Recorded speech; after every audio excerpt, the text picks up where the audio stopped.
तालुक्याचा दौरा करताय आणि तुमच्या सातत्यानं भाषणामध्ये धमकावण्याचा उल्लेख येतोय, नेमकं काय चाललंय? इथं बारामतीमध्ये काही लाभार्थी आहेत, काही मोठे मोठे पदाधिकारी आहेत.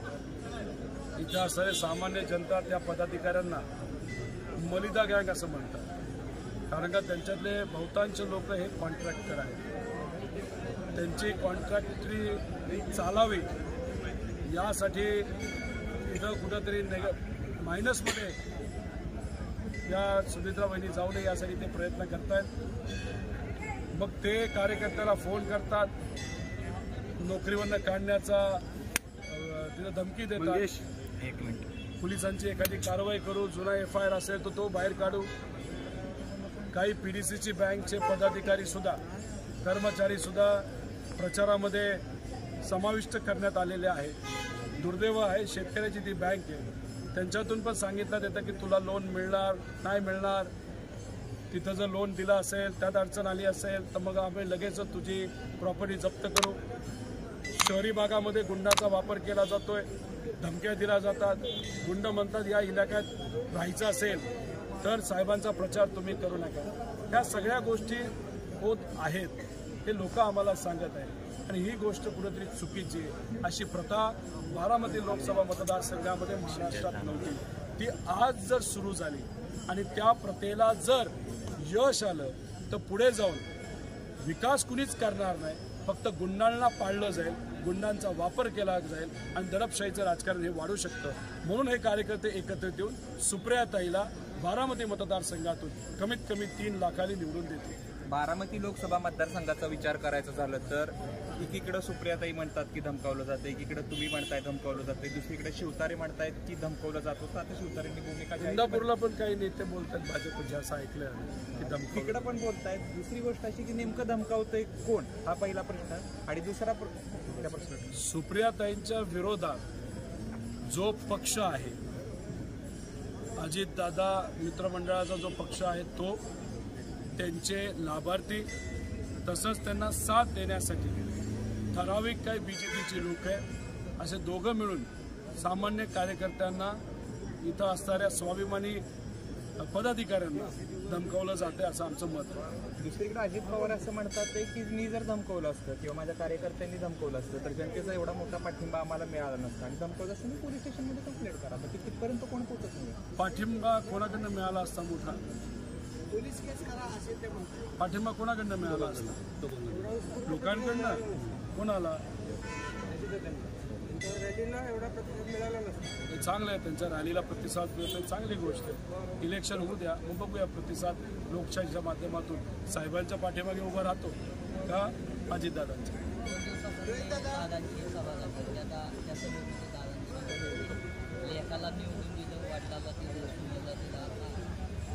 तुम्ही विसरलात का? बापाला निवडून दिलं, मग लेकाला दिलं. लेकाचा बाप कोण? मग त्या बापाला कुणी सोडलं? हे सुद्धा लोक प्रश्न करत आहेत. याच प्रश्नाचं उत्तर लोकशाहीच्या माध्यमातून सुप्रियाताईला कमीत कमी 3 लाखाच्या लीडनी निवडून दिलं जाईल, हेच तुम्हाला सांगतो. या प्रश्नावरती साहेबांचं स्टेटमेंट ऐकलं असेल, बोलते पवार कोण, त्या संदर्भात साहेबांवरती टीका देखील होती, कसं बघता आपण? मी ते स्टेटमेंट काय ऐकलेलं नाही, मी खूप इतिहासात जात नाही, फक्त शिवशाहू फुले आंबेडकर यांचा विचार पुढे घेऊन जातो. त्यामुळे काय त्यांनी बोललं हे मला बघावं लागेल आणि बोलल्यानंतर नक्कीच मी बोलतो.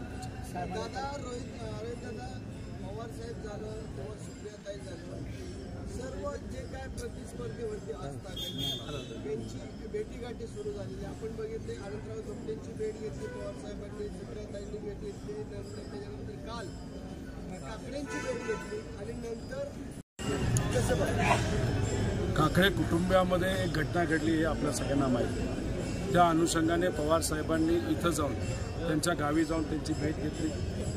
त्याच रोडवर पुढे थोडंसं गेलं तर तावरेसाहेब होते, तर तिथं जाऊन साहेब भेटले. आजच भेटलेत का? त्याच्या आधीसुद्धा भेटलेले आहेत. त्यामुळे साहेब नेहमी सगळ्यांनाच भेटतात. मोदी साहेबांनाही भेटतात, गडकरी साहेबांनाही भेटतात. त्यामुळे साहेब कोणाला भेटतात याच्यापेक्षा जनता कोणाच्या बाजूनी हे थोडं बघा. त्यामुळे जनता ही साहेबांच्या बाजूनी, विचाराच्या बाजूनी हे चित्र आपल्याला लोकसभेत दिसेल. अजितदादांचं त्या दिवशीचं भावंडांचं वक्तव्य ऐकलं हो, ते मी ऐकलं. खरं तर मला एक कळत नाही की अजितदादा त्यांच्या भावांची बदनामी का करतात. मी अजितदादांना विनंती इथं करेल, एक छोटासा कार्यकर्ता म्हणून, की तुमच्यात खऱ्या अर्थाने धाडस असेल तर भावांचं नाव घ्या, काय प्रकरण आहे हे तुम्ही सांगा, लोकांसमोर येऊ द्या ना. दूध का दूध पाणी का पाणी. उगाच लोकात मोघम स्टेटमेंट देऊन भावंडाची बदनामी का करताय. भावंड तुमच्या बहिणी सुद्धा तुमच्या प्रचारामध्ये लोकात फिरले. हे लोकात जाऊन जर आपण विचारलं तर हे कळेल. ते खऱ्या अर्थाने धाडस दाखवावं आणि भावांचं नाव घ्यावं. आणि एकदा त्यांनी नाव घेतल्यानंतर जे काही प्रकरण त्यांनी सांगितल्यानंतर ते आपण बघूया ते काय प्रकरण, त्याच्यावर नक्कीच त्यांचे भावंड बोलतील. पण भावंड बोलल्यानंतर त्याच प्रकरणावर बोलतील असं नाही, त्याचं स्पष्टीकरण देतीलच, पण मग ते कदाचित अजितदादांवर सुद्धा बोलतील. त्यामुळे हे वेगळ्या प्रकारचं राजकारण आहे. त्यात कदाचित दादांनी जाऊ नये. असं छोटा कार्यकर्ता म्हणून, अतिशय लहान कार्यकर्ता, कुटुंबाचा एक घटक म्हणून मी विनंती करतो. शिवतारांना अपक्ष म्हणून राहण्यासाठी पवार कुटुंबियांनी कुणी फोन केले. पवार कुटुंबाचा कोणाचा फोन केला आहे हे कुठं सिद्ध झालंय. अजितदादांना आश्चर्य वाटलं, त्यांना वाईट वाटलं. आज अजितदादा सत्तेत कोणाबरोबर आहेत? भाजप बरोबर आहेत, शिंदे गटाबरोबर आहेत. त्यामुळे फडणवीस साहेबांचा सुद्धा फोन गेला असावा, शिंदे साहेबांचा सुद्धा फोन गेला असावा, आणि हे दोन्ही फोन बघितल्यानंतर दादांना वाईट वाटलं असावं. मी आज त्यांच्याबरोबर सत्तेत आहे, तेच लोक शिवतारेंना फोन करून माझ्या विरोधात का बोलायला लावतात हे सुद्धा घडलं असावं. तेव्हा दादा स्पष्टपणे बोलतील तेव्हाच कळेल की काय झालं. पण दादा जे बोलतात ते सगळंच खरं बोलतात असं कुठं आहे. बारामती लोकसभा मतदारसंघाचा विचार करायचा झाला तर बहुसंख्य राष्ट्रवादी म्हणजे ज्यावेळेस फूट पडली त्यावेळेस बहुसंख्य नेते दादांसोबत गेलेले आहेत. आता तुम्ही ताई 3 लाखांनी निवडून येतील असं सांगताय, नेमकं त्याच्या कशा पद्धतीचं गणित असं? गणित सोपं आहे. गेल्या वर्षी लीड ही कायम राहील, थोडंसं त्याच्यामध्ये वाढच होईल. कारण का अनेक लोक जे दुसऱ्या पक्षाचे आहेत ते सुद्धा कुठेतरी भाजपबरोबर नाराज आहेत. ज्या पद्धतीने कुटुंब आणि पार्टी फोडली हे लोकांना पटलेलं नाही. त्यामुळे जे भाजपला मतदान होतं ते सुद्धा यंदा हे सुप्रियाताईला झालेलं आपल्या सर्वांना बघायला मिळेल. जिथं मायनस होतो तिथं सुद्धा आपण प्लस म्हणजे खडक वाचला. हे वातावरण आहे. लोकात गेल्यानंतर हे कळतं. एसीमध्ये बसून आणि फक्त मलिदा गँगला पुढे करून ह्या गोष्टी आपल्याला कळत नसतात. रामराजेंनी माडाच्या बाबतीत जर निर्णय बदलला नाही तर राहुल म्हणाले की आम्ही देखील दौडमध्ये निर्णयाचे बदल केला जाईल. तो त्यांचा अंतर्गत विषय आहे. एक भाजपचे एक अजितदादा मित्रमंडळाचे आहे, तरी एकत्रित बसून तो विषय संपवावा, सोडावा.